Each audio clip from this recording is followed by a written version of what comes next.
A steel bar is subjected to fatigue loading with a tensile mean stress.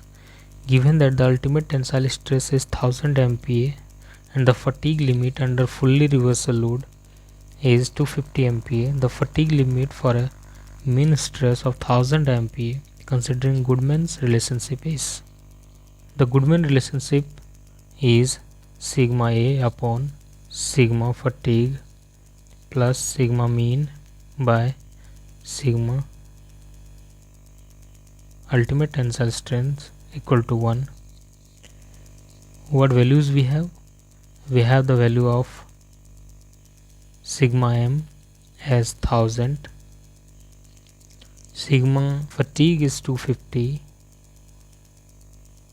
sigma ut we have as 1000, and sorry, sigma mean we have only 100. So we need to find sigma A. Sigma A should be equals to sigma fatigue 1 minus sigma m by sigma ut. It should be equal to 250 into 1 minus 100 upon 1000. It should be equal to 250 into 0.9. It should be equal to 225 MPa. So for this question, 225 MPa is the correct answer for the stress amplitude.